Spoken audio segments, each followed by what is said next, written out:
Assalamualaikum warahmatullahi wabarakatuh. Selamat datang di Live Unpad mata kuliah Pancasila. Salam Pancasila.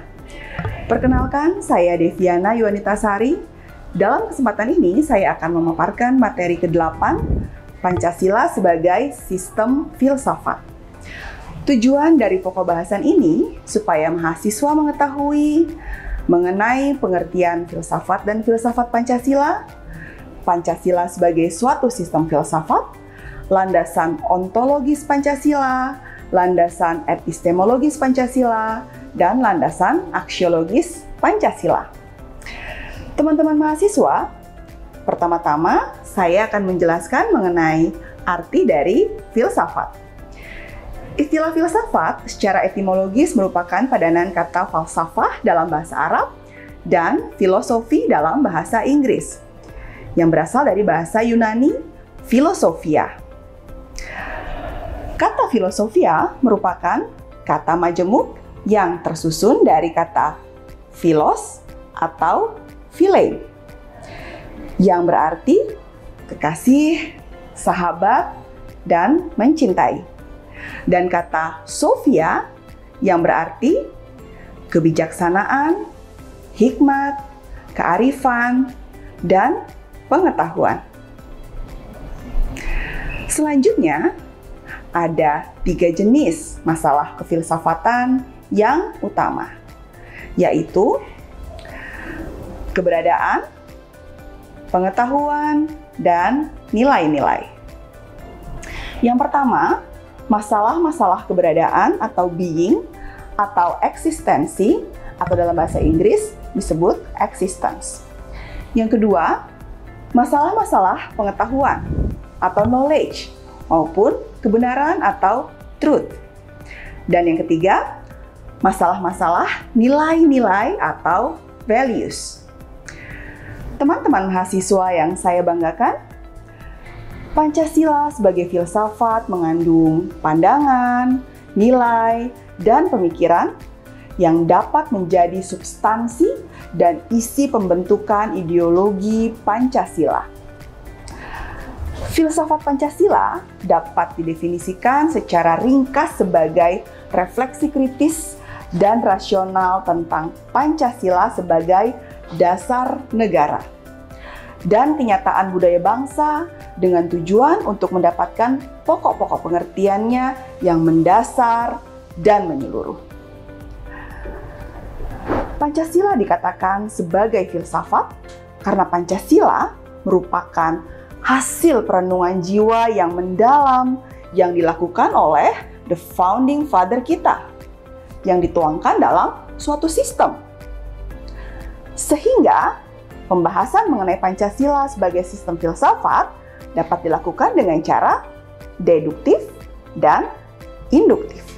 Yang pertama, cara deduktif, yaitu dengan mencari hakikat Pancasila serta menganalisis dan menyusunnya secara sistematis menjadi keutuhan pandangan yang komprehensif.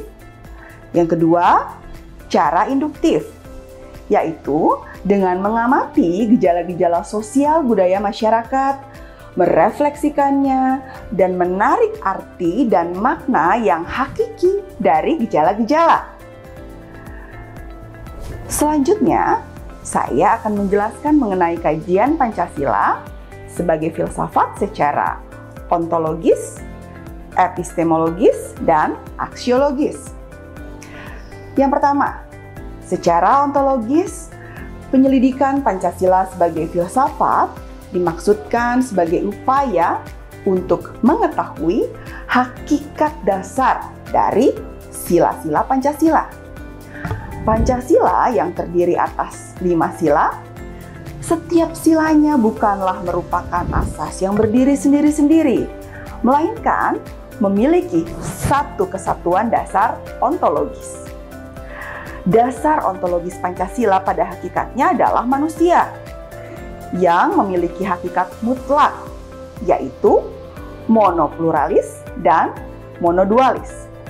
Karena itu juga disebut sebagai dasar antropologis. Subjek pendukung pokok dari sila-sila Pancasila adalah manusia. Selanjutnya yang kedua, secara epistemologis, kajian Pancasila sebagai filsafat dimaksudkan sebagai upaya untuk mencari hakikat Pancasila sebagai suatu sistem pengetahuan. Pancasila sebagai sistem filsafat pada hakikatnya juga merupakan sistem pengetahuan. Ini berarti Pancasila telah menjadi suatu belief system. Oleh karena itu, Pancasila harus memiliki unsur rasionalitas, terutama dalam kedudukannya sebagai sistem pengetahuan. Yang ketiga, secara aksiologis. Aksiologi Pancasila mengandung arti bahwa kita membahas tentang filsafat nilai Pancasila. Nilai-nilai dalam Pancasila termasuk nilai etik atau nilai moral.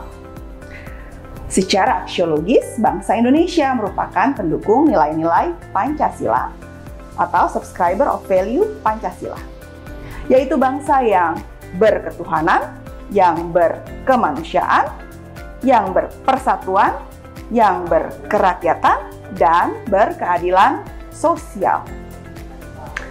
Pada akhirnya, teman-teman mahasiswa, dapat kita simpulkan bahwa Pancasila sebagai sistem filsafat memiliki ciri khas yang sangat berbeda dengan sistem filsafat lainnya, seperti materialisme, idealisme, rasionalisme, liberalisme, komunisme, dan sebagainya.